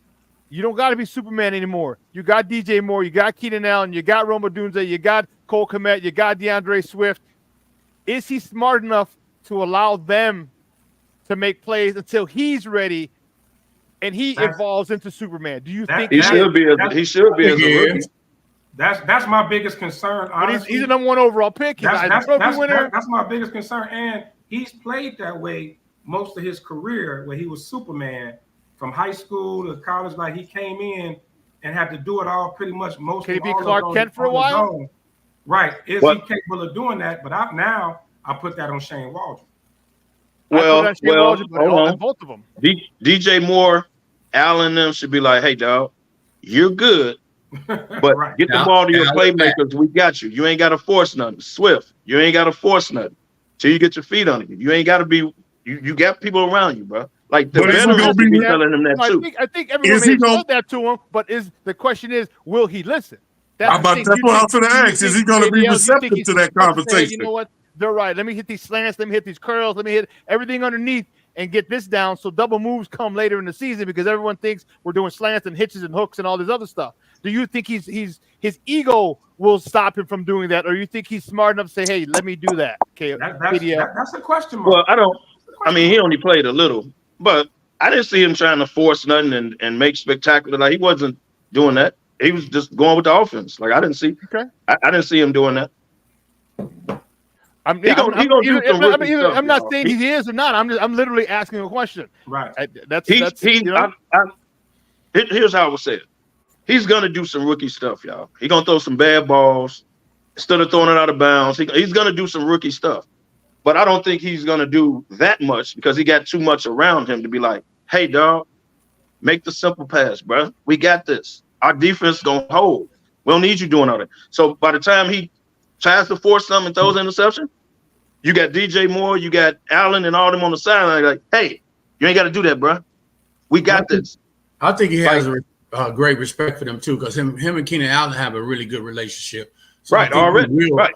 So he'll listen to that. Somebody does have his ear already and letting them know that. Is he going to be able to hold his ego in check long enough, though? Right, now, one of the things that did come up, and I thought it was an interesting point, the Bears probably had the youngest quarterback room, the least experienced quarterback room in the entire NFL, with him, Tyson Bagent, and they brought was Reed back to the practice squad. They literally have 4 NFL games of experience in their quarterback room, and that's Tyson Bagent. 4 games in their quarterback room. Some people thought they should have kept Rippon or maybe a veteran to kind of like help, kind of guide the youngsters. So that could definitely play a factor. But guys, real quick, we don't have that much longer. I want to get into it because by the time our next show, 2 games would have already been played. Sean, you can stay on for these. We got 2 games Thursday, Ravens, Chiefs, and Friday, Packers, Eagles in Brazil. So I want to get you guys predictions while we still got a little bit of time, and why you think that DY Ravens, Chiefs, Thursday night, kicking it off. Who you got?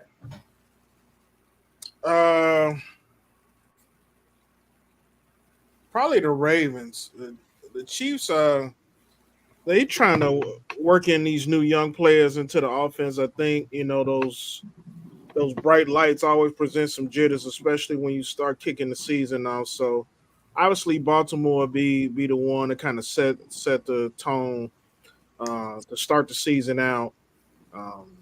And then for the second game, I think Philly will come out and show their prowess that they still really that team to beat. They should be better than last year. So those will be my 2 picks. Sean? Well, hopefully that game Friday gets off. They're talking about postponing it or canceling it, moving it because of wildfires down in Brazil. Yep. I found that out yesterday.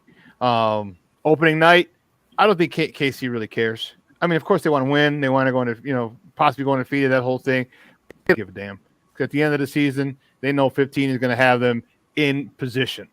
So I think Baltimore might win it, or they may. Kansas City may come out and say, "Hey, listen, we're going for a 3-peat, the only 3-peat in the history of the NFL." So they might come out on 10, on 100. They might. I'll take.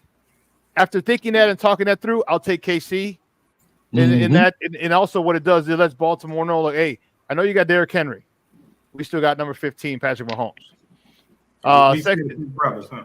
Yeah, and the second game, screw Green Bay. I hope they lose and get blown out by 50. Because screw them. Just keep it at a buck. I don't know why y'all do Green Bay like that, man. Because they beat us all the damn time, bro. That's why.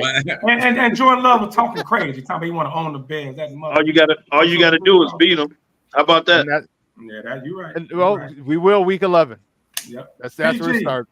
Give me your predictions Thursday. I'm with Sean. I think KC is gonna come out and put everybody on notice. You know what I'm saying? We're the Super Bowl champs, so you want to start, you got to come through us starting at the beginning of the season. And again, just like Sean said, screw Green Bay. We need to go ahead and get them started and lose the streak right away. I got you. Kevo. Y'all so mad at Green Bay. All you do is beat them. Hey, man, look. I think Baltimore will have a chip on their shoulder. We lost the AFC Championship. We had one of the best years we've ever had as a Ravens organization, as far as record. Lamar Jackson was healthy. We were at home, and we lost to y'all. We coming in y'all crib. Let's do it. I don't know if it's to be a Super Bowl hangover. I kind of agree with Sean that, yeah, they want to win, but I think Baltimore will be more hype first game than the Chiefs would. Chiefs trying to make it through the year.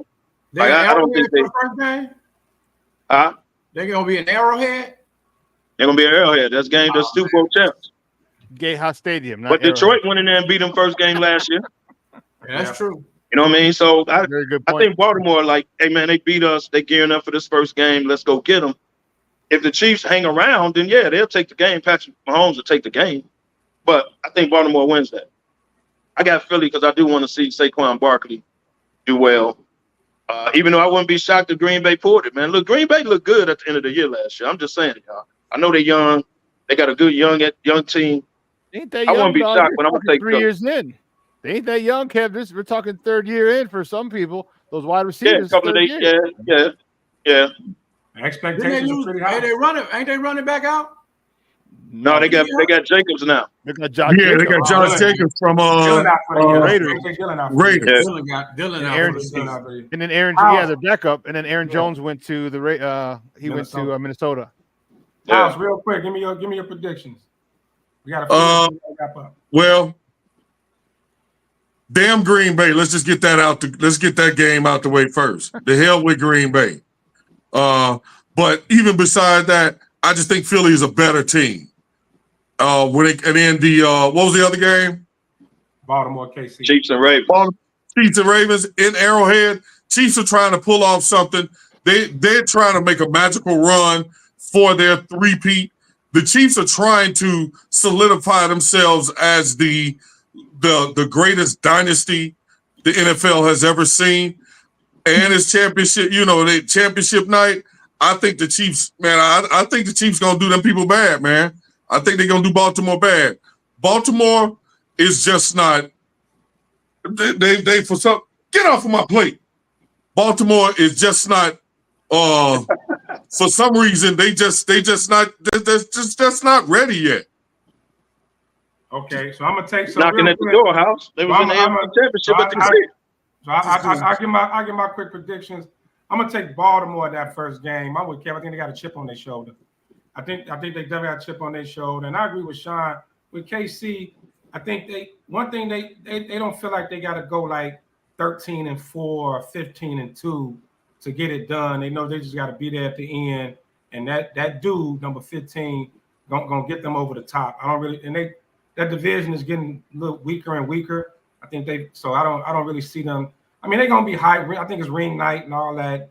But I'm gonna take Baltimore with the chip on their shoulder, and I'm gonna go with Philly. But totally honest, I'm watching Philly real close. They had a lot of issues last year. Still got a lot of talent, but they had a lot of issues with the coaches. Yeah, the coach. And Jalen Hurts. People are starting to question Jalen Hurts. He needs a bounce back year. So with that being said, guys, we're going to get ready to wrap it up. We're going to wrap it up a little different today. Instead of each one of us doing our parting shots, We're gonna dedicate this to the next 3 weeks, what we're gonna call September to Remember. SmokeFellas all over the place. Sean got the flyers. I want y'all to come on out, man. This is our last weekend of rest. Then it's SmokeFellas down the next 3 weeks. So of course, next Sunday opening weekend to kick off, man. Sunday Bear Smoking Madness with the SmokeFellas. Eduardo Limon Cigars. Come on out, man. We're gonna be on the grill. We got food, raffles, TV, nice Bears basket. We got a bunch of other stuff we raffling off. And of course, y'all know how we do with the strip cards and the cash prizes. And y'all already know watching the game with us is always a great time. So come on out next Sunday. Get there early. Get there early. If you get there too late, you got to bring your chair out, your car, whatever, and sit down. But y'all already know what it is. Y'all been out there smoking madness. And then the following week, now the One Smoke, One Love after is the following week. Yep, One Smoke, One Love, man. It's a celebration of the Chicago cigar groups, man. You see all the different groups on the flyers. Come on out at Hazel Crest Park District. Bring your chairs, your tents, your grills. It's going to be a great time. You see that DJ lineup, including our very own DJ DY Nemesis. Man, it's going to be a blast. If y'all bananas last year, it was bananas. It was bananas. Come on out. Rep your group. If you're not in a cigar group, if you don't smoke cigars, come on out, man. It's going to be a great time. And then last but not least is the trip to Indy. The Bears Smoking Madness in Indy. SmokeFellas invading the Nap, baby. Still got seats on the bus available. They going fast. People last minute, they snatching them up. You want to get in myself a tie, y'all know how to reach us. Go to our Facebook page. Get in touch with us. Get that in. We got our day party. That's Saturday. Day party at Cosmo Nights. You see the address at the bottom, 3338 North Illinois Street in the Nap. Even if you're not on the bus, you're just driving down, come on, holler at us. That's going to be a great party. Also, DJ DY Nemesis will be banging the box for that event as well. And then the next day is our watch party at Culture. It's a beautiful spot, man. Huge patio, $25 tailgate buffet. It's going to be a great time. Big fella going to get us down there on the bus. It's going to be love, man. I'm telling you guys, the next 3 weeks is going to be madness. So come join the fellas, man. And we have Mr. SmokeFella back, man. Safe travels. We talk a lot of shit, but we do hope he gets back. We do hope he get back safe, man. So on behalf of the fellas and Sports Zone Chicago, go ahead, House. Hey, just one before we go, man. We didn't mention, hey, man, shout out, send your prayers up to them hockey players, them brothers, the Goudreaus or whatever, that lost their lives Thursday. They were in town for their sister's wedding on Friday. They were supposed to have been groomsmen in her wedding, and they were killed Thursday, and her wedding was supposed to be Friday. They were hit by a drunk driver. So, they were professional hockey players. 31 and 29 years old, man. Man, prayers up to the family. Those family. And to all the Virgos, happy birthday. The twins will kill us if we didn't say it, but happy birthday to all the Virgos as well. And as we say every week, when there's smoke, there's see y'all next week, man. Peace.